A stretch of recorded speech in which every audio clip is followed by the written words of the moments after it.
Nous sommes à présent avec François Gerbert, gérant de Metanor et associé au sein de Vatel Capital. Bonjour François. Bonjour. Alors on est ici pour parler justement de Metanor. Metanor qui finance en fait des projets dans les énergies renouvelables et qui gère également l'exploitation, c'est ça? Exactement.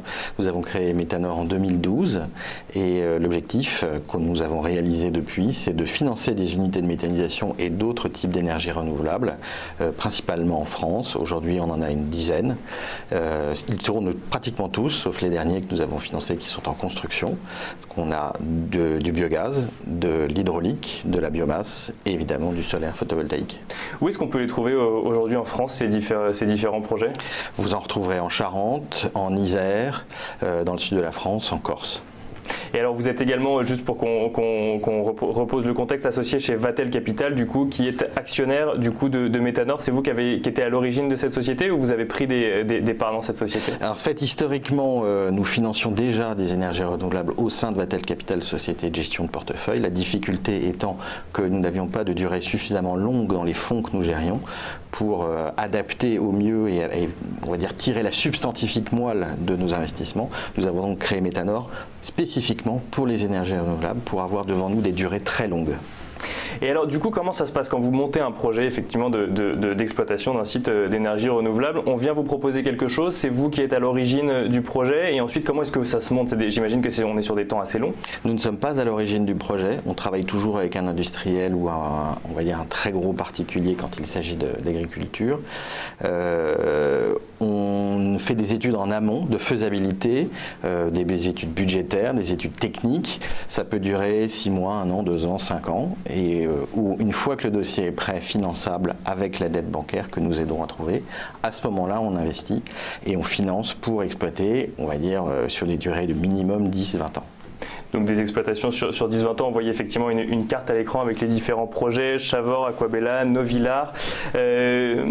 Si on prend par exemple le cas du biogaz, quelle différence on peut faire entre biogaz, gaz naturel ou gaz classique?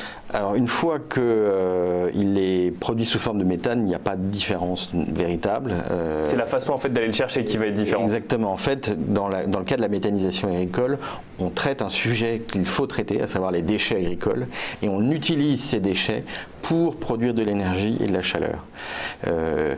C'est un processus qui doit s'intégrer dans l'activité de l'exploitant agricole et qui donc nécessite certaines qualités, certaines capacités, une certaine taille aussi pour rentabiliser le projet parce que ce sont des investissements lourds.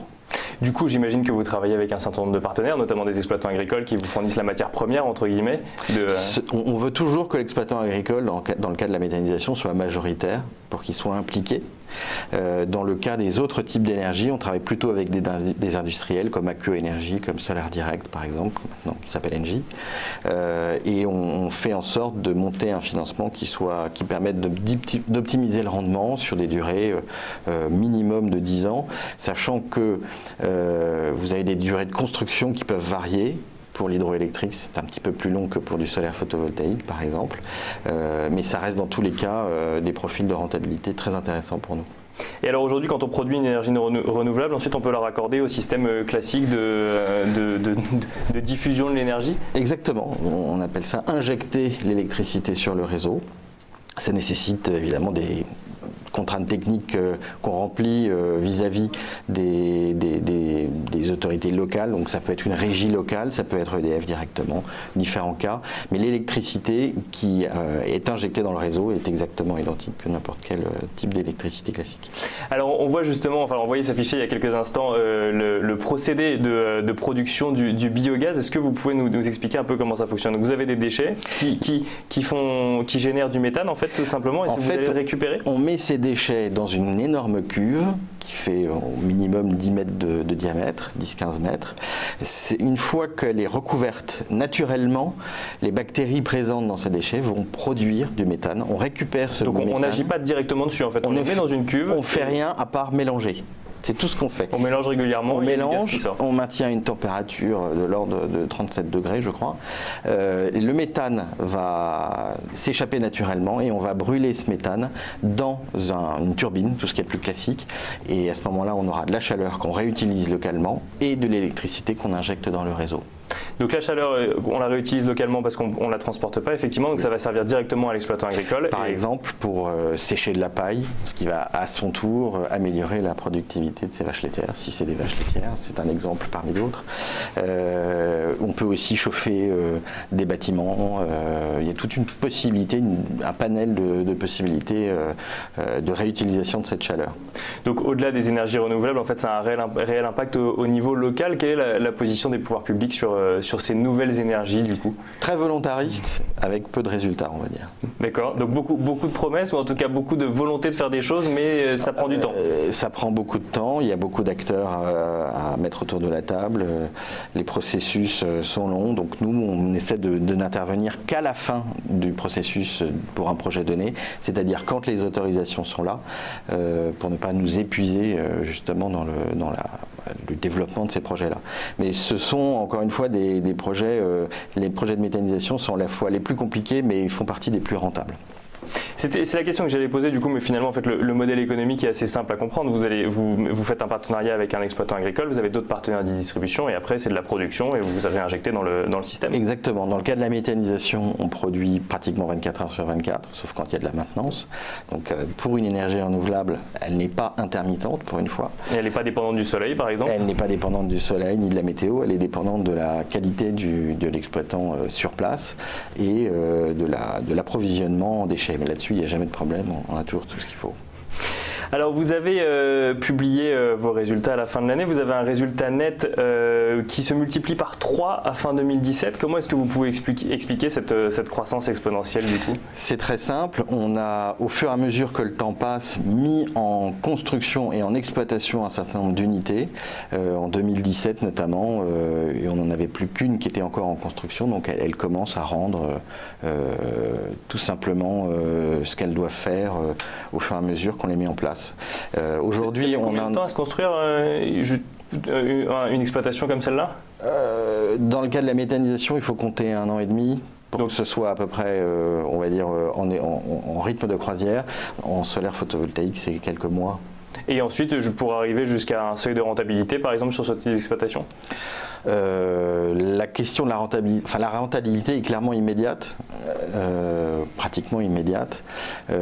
Sur l'hydroélectrique, c'est un petit peu plus long. Non, la vraie question, c'est comment est-ce qu'on fait, combien de temps il faut pour amortir les investissements. Voilà, donc là, c'est variable. Généralement, on compte pour amortir la totalité, entre 7-8 ans. Et on essaie de faire mieux dans la pratique. Mais ça ne veut pas dire qu'on ne va pas, nous, avoir du rendement dès le premier jour. Méthanor est une société qui est rentable depuis sa création, parce qu'on a structuré nos projets pour être rentable dès l'instant où les unités fonctionnent. Et donc du coup un résultat net multiplié par 3 à fin 2017 parce que plus de projets construits et donc plus de rendement. Exactement. À la fin. Donc ça n'est, j'espère, que le début, puisqu'on a encore des projets en cours de construction et des nouveaux projets qu'on a financés récemment. Et alors un mot du coup sur ces nouveaux projets ou ces projets en cours de construction, on reste en France ou Oui, en France. Un des derniers, c'est une centrale hydroélectrique en Isère, directement sur le lit de la rivière, donc on ne la voit pas quand on est à côté. C'est la centrale Aquabella. Chavor, qui est également une centrale hydroélectrique, également sur l'Isère, est une centrale qui vient de rentrer en exploitation. Et ensuite, nous avons fait des acquisitions encore sur du solaire, des parcs qui tournent déjà, donc déjà rentables. Comment on fait, alors je ne sais pas si on arbitre forcément, mais entre du biogaz, du solaire, ou enfin c'est quoi? C'est la météo qui va déterminer, c'est l'endroit géographique, c'est les besoins? Clairement, la météo est importante au niveau du choix du site, mais une fois que le choix du site est fait, le sujet ne se pose plus. Non, on va dire que l'ensoleillement est à peu près stable d'une année sur l'autre, donc la question là encore n'est pas tellement de la variabilité.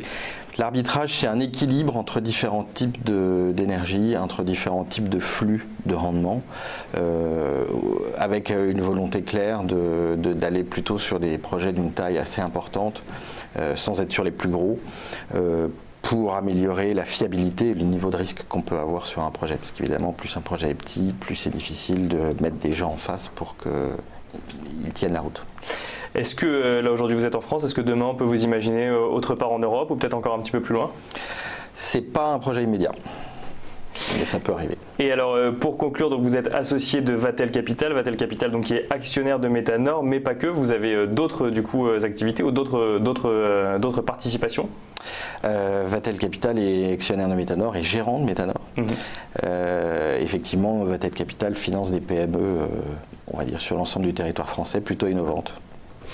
Merci beaucoup François Gerbert. Je rappelle donc que vous êtes le gérant de Metanor et associé de Vatel Capital.